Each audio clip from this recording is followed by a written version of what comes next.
Mm-hmm. Mm-hmm. Mm-hmm. You got a lot of nerve. Hello, welcome back to Bridging the Gap and welcome back to City Talk. But before we get into the actual city, I want to first of all welcome our guest, Michael Langford, and Mr. Community, Jermichael Mitchell. Welcome, gentlemen. How are you? Great. Yeah, for sure. Yes. I just wanted to see what's going on with y'all. Oh, man, I've just been chilling, paying very close attention to all the forums and all the people running. A lot of stuff going on. Building my mindset and paying attention. I've already voted in my primaries, of course. Thank God for mail-in ballots. I won't have to be in all the chaos. But I'm just paying close attention to what's going on. Okay. And also, just before we go over here talking to Michael, I mean, you're watching a lot of the city stuff. I mean, there's still Mitchell for mayor, and I mean, yeah. Right? So we watching the county. We get ready for next year. Of course, it's Mitchell for mayor. We're gonna be running again. But again, I'm just quiet right now. It's enough people that have a lot going on. There's people that we're supporting that, we're trying to focus on their races and trying to focus on the things that they have going on. Sure. So, I don't want the attention to be on me right now. I want everybody to make sure they're focused on who's running, and who they need to vote for. Okay. Michael, what's been going on with you? I know you always keep an eye on the scene. Yeah, I go to every city council meeting. Just personally, working a lot, I'm expanding my art night that I do weekly at my apartment, which I still do. But I'm also expanding out to the West Side Community Center that's out in Bivalve. Oh, yes, I do know exactly where that is. Yeah, so it's like they reached out to me about doing programming. They don't have any adult creative programming for adults. And, we just, whatever phase of life you're at, you need things to do. We need things in our community. Absolutely. So I'm really, I've been working and focusing on that, and then just always paying attention, like what Jermichael said, watching everything in the city. I go to the meetings, but, just talking and watching what people are doing in our community. Absolutely. You said the West Side Community Center. That's my stomping grounds down there, and there's a lot of great opportunities down that way. I'm glad you're locked in down there now and helping out. Before we start talking about city things, I want to talk about the sheriff forum that we just had last week. Yeah. They'll have 2 minutes to introduce themselves beforehand.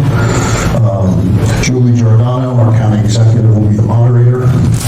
We are taking questions from the audience. If you'd like to submit a question, you have to write it on a card. We'll take it in the back.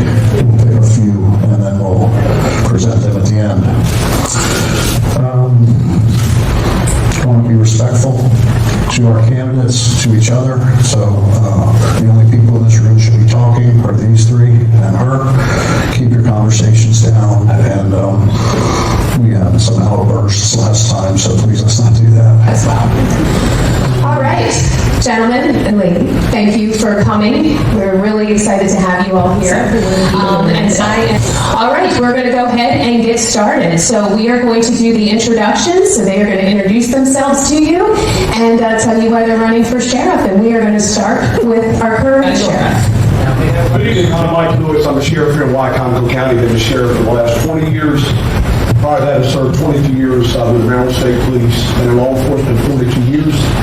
The last 20 years, I've been executive leadership law enforcement here in Wycomico County. As most of you know, when I decided to run for sheriff in Wycomico County, I had an enormous amount of influence asking me to run. I had no desire to run for sheriff. Loved being a trooper.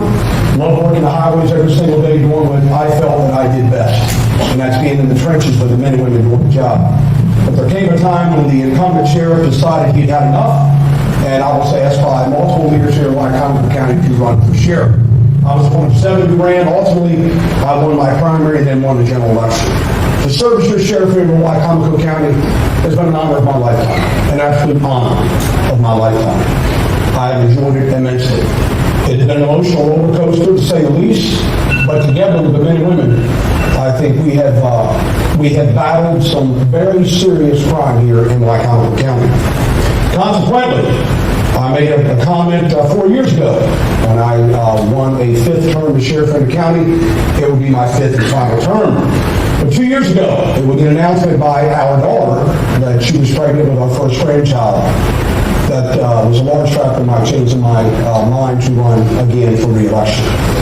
It was also the men and women throughout the county that constantly approached me at breakfast, lunch, and dinner and said, Sheriff, please run again. Don't give up on us. We need you here in this county. We need your leadership.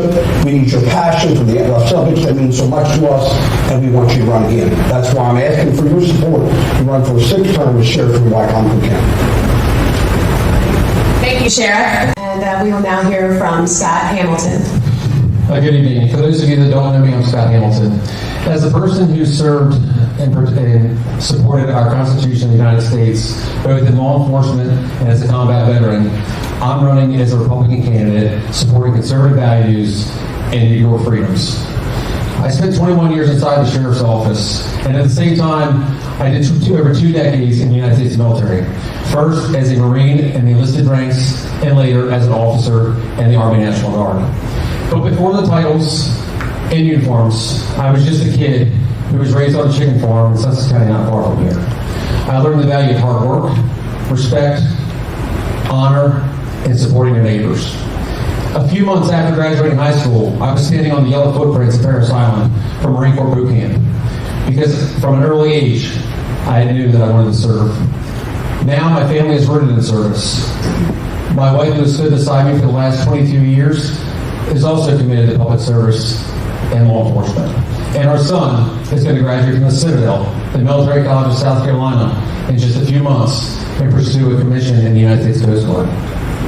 Like many families in this county, we balance child care while working on shift work, deployments while working holidays, long nights, and sacrifices that come from public service. My experience in law enforcement and in the military, as a 3-term FOP president and as a small business owner, I can tell you that leadership comes and is for the people. It's about being present. It's about listening. It's about supporting the people doing the job every day, and knowing that the leadership stands with them. I believe that the citizens of Wycombe County deserve leadership of those qualities and leadership focused on the future. Quite simply, I believe that the people of this county are ready for an option, and that's why I'm running. I'm honored to give you that choice for the first time in 20 years. And if elected, my priorities will be simple. Focus on crime in our county, be open and transparent, and when possible, provide transparency and leadership that translates into better service from your deputies. I'm honored to be here tonight, and thank you. Thank you, Scott. Hi, everyone. I'm Lonnie Foley. Some of you may know me. Some of you may have no idea who I am. So thank you to Delmarva Conservative Movement for inviting me tonight. I know it is an honor to be here. I want to thank everybody that came out. I know some of you have graduating grandchildren, children. This is a big night for so many, and anybody that's watching, congratulations.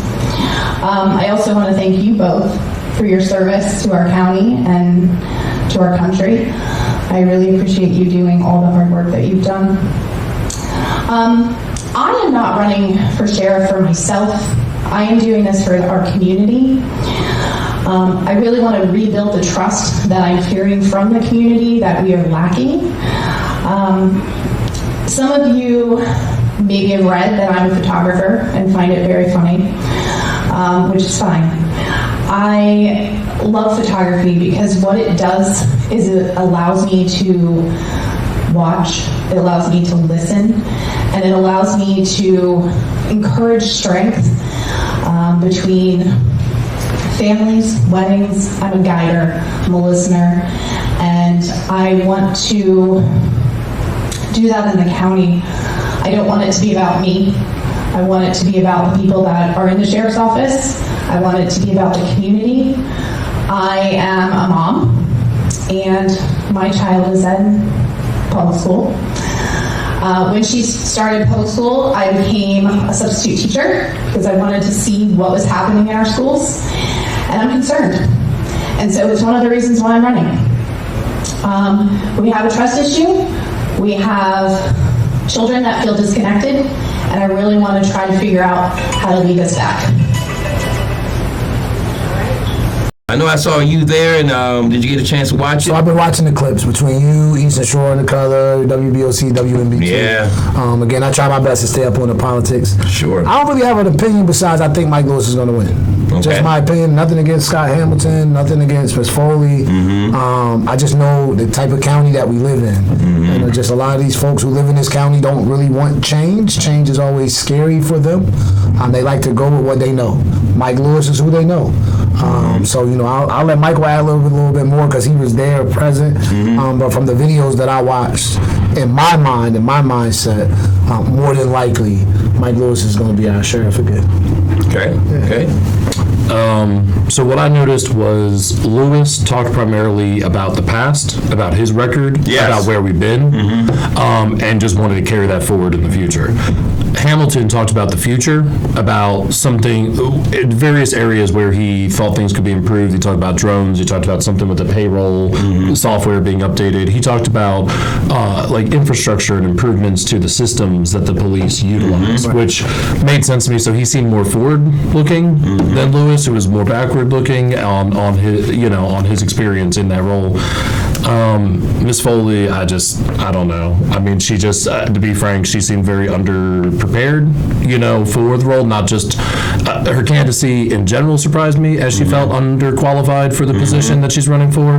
While she technically meets the qualifications, I think we all see that experience is something that no matter what title you hold, experience is irreplaceable. You know what I mean? That's really where mastery of any skill set or anything comes from. So I just see her as at a real disadvantage because she didn't have that to begin with, and then she felt underprepared in her comments to me. I would also like to add this because it just, with her running, and nothing against her, even others, before, man, it was always experience.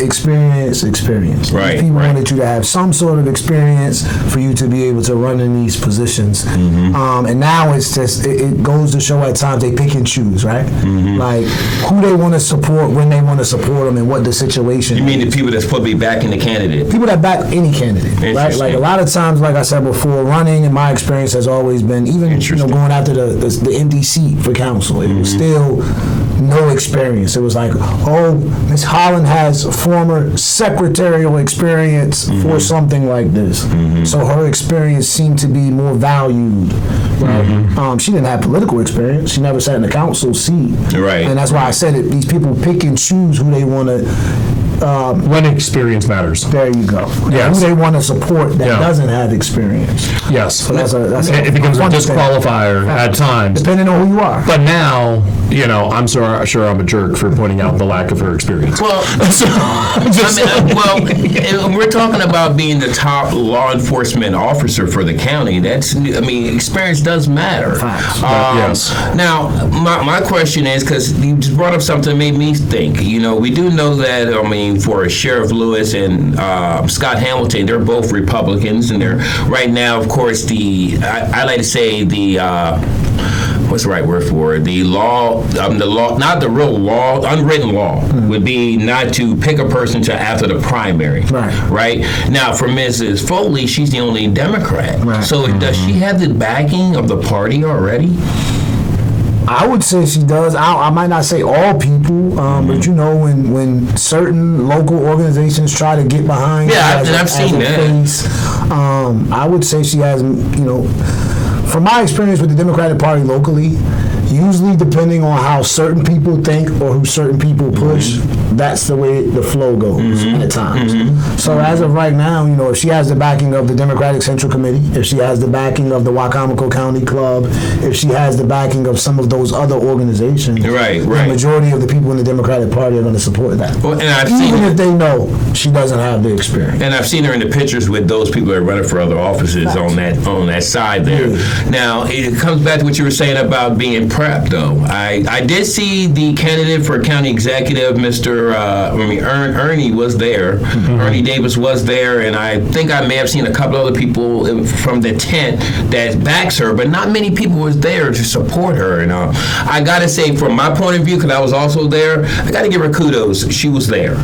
Yeah. She showed up. Now, I want to touch on something before I go back to you on that topic.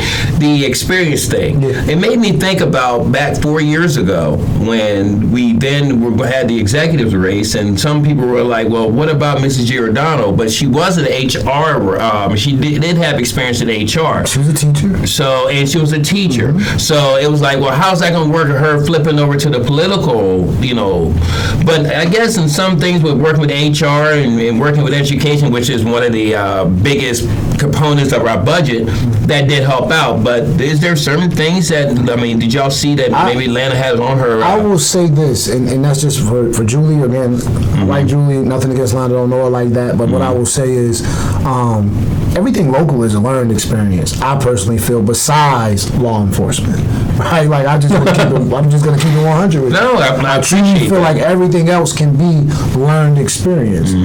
For the safety of the citizens of our area and our county, personally, I would want someone with a law enforcement background. That's just me. I can see that. I can see that. That experience to me trumps a county exec or a council seat or mayor even. Sure. Like, we've learned and we've seen. You look at some of the council people that were on.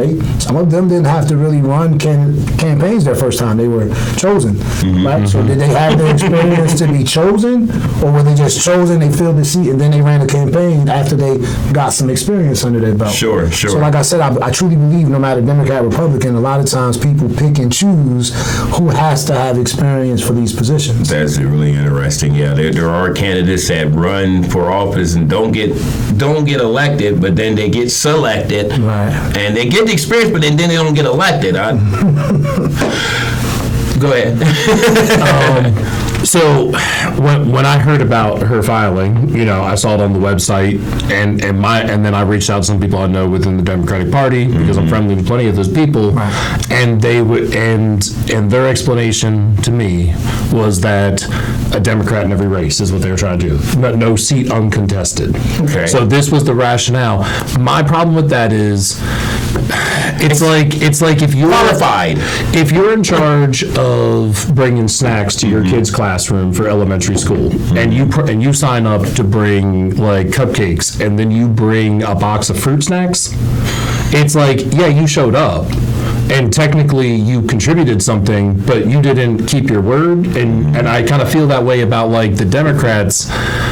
I'm not privy to these insider conversations, but her underpreparedness for the role feels like they're not giving her their full support, or if they are, then that's distressing to me as somebody who's active politically, that these people who are supposedly the most savvy amongst us, with this kind of thing, I'm like, why are you running people that are not prepared? You know what I mean? That for the role that they're trying to step into, again, like, Mr. Giordano, from your example, whether or not you agree with her priorities, she's clearly stepped into and been able to function within that role. Sure. Right, to get things done. Sure. I think that the sheriff's office that's a different, you have to work within those systems that those people have. There is a way to do things. The law is not up to people's personal discretion or preference or what they think is the best thing in the moment. Emotions and feelings. Yeah. Key thing that I get from her, Well, a lot of people were out there on the floor that night. This is something I heard, is that she'd been a good candidate for school board, maybe, because she did speak a lot about schools and having a kid, and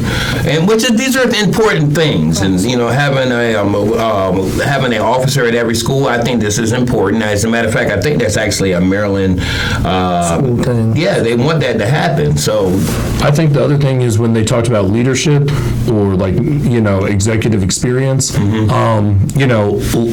Lewis is because they all got the same sort of question about that, like how what's your leadership style like, essentially.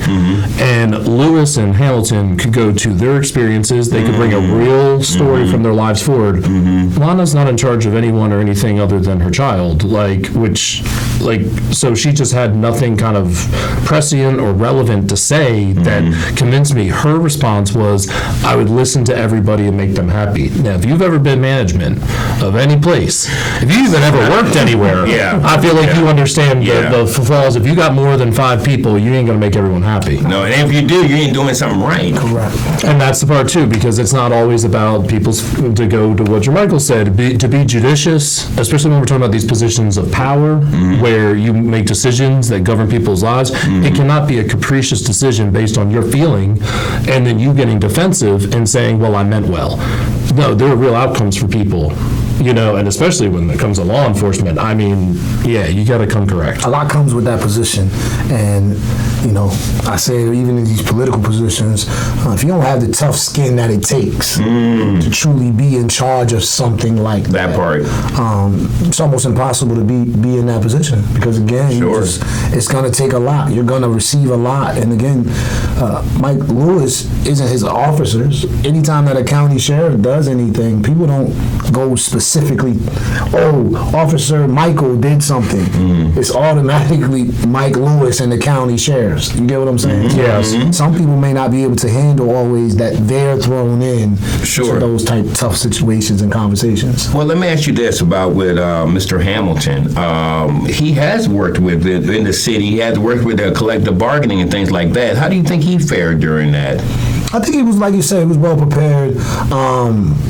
But again, I would say this for me, right? And you said it earlier off air, I'll say it on air.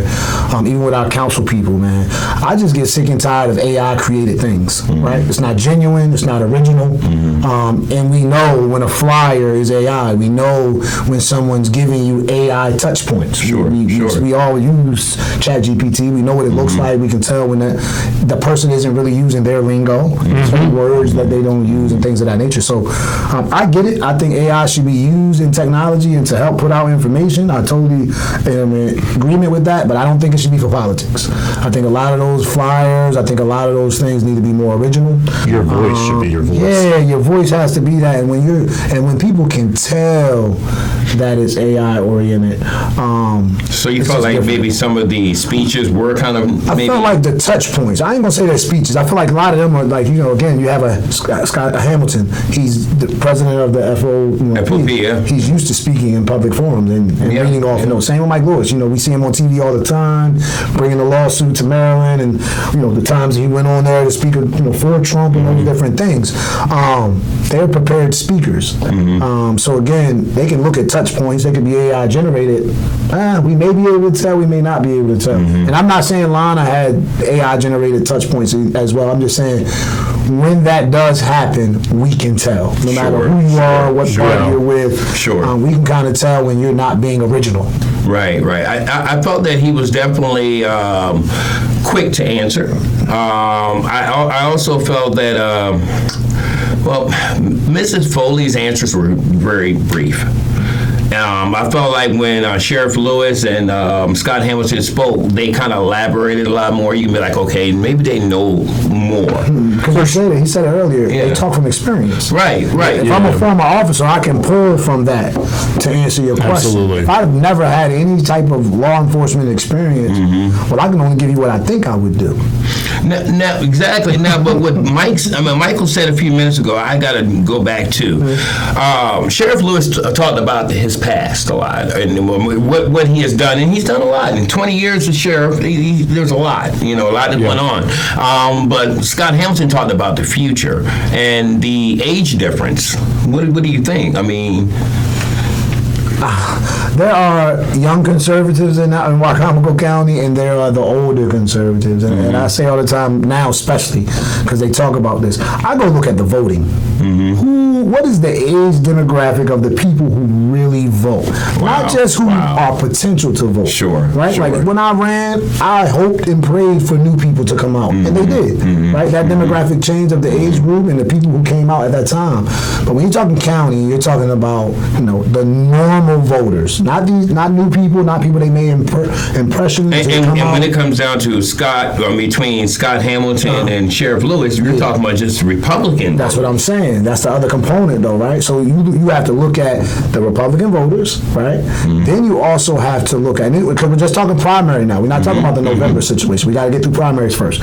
So you're talking about, and then you got to do the age thing. What age group do you know is going to vote? Right? Like, not question about that age group. Who do you know is going to vote? Well, over the years, if you look at the stats, the older conservatives always vote. It's never a question. They're going to make time. They're going to figure it out. Whether it's early voting, whether it's mail-in ballot, whatever that looks like, they're going to go vote. Well, what I did hear from the floor, and Michael, maybe you could correct me if I'm wrong on this, when Mr. Hamilton spoke, I heard a lot of cheering. It seemed like there was, and when I did my interview with Sheriff Lewis, he said you're going to have those that now this political season that will come out of the woodworks that had problems, that may have not said that before, but do you feel like maybe there's more support than what people think for Mr. Hamilton? Both of you. I think that with Scott, I think he was professional in a way that not necessarily voting, like you said, the voting population tends to be older. I think a lot of people that are middle-aged and working between 25 and 55 probably would prefer a candidate who speaks the way that Scott does, if that makes sense. That makes a lot of sense. And I think Lewis, people feel, whether or not they like what he said, they feel like he's saying what he's saying. Right? And to Lana's credit, I think that's true for her too in this last forum. But yeah, I think Scott represents probably the image of policing that a lot of people who live here would probably like to see a little bit more. I even like his slogan, less politics, more service. I personally, I tell the people this all the time, the government is not a business, it's a service. You know what I mean? And we're all paying taxes to get a certain quality out of that. And so it's like, I'm going to cancel that subscription. You can't cancel the subscription to the sheriff, but that's how you want it. That's what voting is really casting your vote as to who you want. And I don't know, it'll be interesting to see with like the primary. I wish we could see. I don't know. That's why I like that about the city, man. It being nonpartisan. I want to see it stay that way. I've been saying that about the sheriff. I mean, the run for sheriff. It should never be about political affiliation. Because public safety shouldn't really be partisan. It really shouldn't be about your personal beliefs in that way when you have the greater good in mind. That's not supposed to be. Republican Democrat is, to me, like originally supposed to be a difference in priorities, but it wasn't one where we were all supposed to be seeing each other in the same boat. We now have a mentality a lot of times amongst people, especially in the national scene, where we're enemies with people. We're not in the same boat. We don't see that if these people get something, we'll get something too. We think we're getting nothing. Right. And I think that the thing that's why locally I want that attitude to, when people try to bring in a conversation, this whataboutism. I constantly hear, well, what about what this person said? What about that? I'm like, stay on the topic of what we're trying to talk about. Because we're trying to build, to me, I'm trying to build something through a conversation with people. I'm not trying to be right with you. You know what I mean? But it's like, I want to see what we can build as community, as people who live here. Right. And how can, and when I have, whether or not I have the full support, if I got 40% of your support, 80% of Jermichael's support, and people got 60% of Michael's support for some effort in the community, that's going to thrive more when we're all putting in something and we feel some kind of return as possible. But when people are just disenfranchised, disengaged, don't feel represented by people, so I feel like that's what the partisan thing does to things. It makes people feel this oppositional force. Now when they come in to learn something, they also have to watch people's attitudes and people pop off, and that can scare people away. A lot of people are not confrontational. They were taught to not behave that way, and sometimes I want people to step forward and step up, stand up for themselves, get up, stand up for your rights, that kind of thing. But you also, can't make it like an inhospitable place for people to join. Hostile, yeah. The average I think the biggest problem is that the average person doesn't feel welcome to join. Facts. Yeah. And thank you.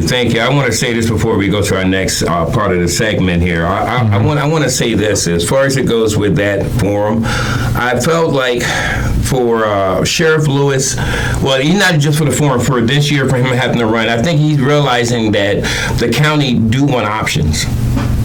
You know, not saying that he's not a good sheriff, not saying that he hasn't done his job, but there are people who are not happy.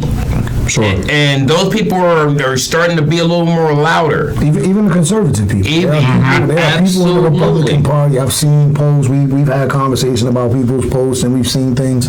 Sure. But you're never going to make, like we said earlier, you're never going to make everybody happy. No. And everybody's experience with you, whether it be a professional experience or personal experience, you're never going to make everybody happy, especially when you don't do what people want you to. But if and here's another thing, a good boss is not going to make everybody happy because he's going to do what he's doing. Right. But I also want to say this, though, in the same light, I do believe that if Mr. Hamilton does not win this time, that he could be a definite contender down the road. I heard, this is what Sheriff Lewis came up to me afterwards. He said, man, Scott did great. You know? Now, I did also hear Sheriff Lewis say something, and there were people who made comment about the word, but he said he would like to be a part of finding that next sheriff. The word he used was groom. But he said that he would like to be part of getting that person, and then in that same light, he started complimenting Scott. So I'm just saying, from my point of view, is if Mr. Hamilton, if Scott does not defeat the sheriff this time, then if he stays focused, and like you said, he's younger. There are people who are looking at that form of down the road. You know, Sheriff Lewis is getting older. We're all getting older. You know, so I'm just going to say that. As far as Mrs. Foley, school board. That's just me. Just my thought. I'll end on, personally, I would want someone, not even personally, I voted for someone, of course, because I'm a Democrat right now. You have to vote for who's in that. Oh, I see what you're saying. Which is stupid. When the election comes, right, I'm going to be voting for the person I feel is going to keep me and my family safe in Wycomico County, period. It ain't about priority as far as Democrat or Republican. When it's election time and I have an opportunity to vote for who I want to vote for, I'm going to vote for the person I feel keeps me safe, and that's going to keep my family safe. And that person usually would have a background and experience. You already made that point. My family matters, you know what I mean? Absolutely. Hard, tough decisions, but they're going to make the right decision for the overall good of Wycomico County. You got a lot of nerve, thinking you can come for me. I got my fist ready, lucky for you, I teach lessons for free.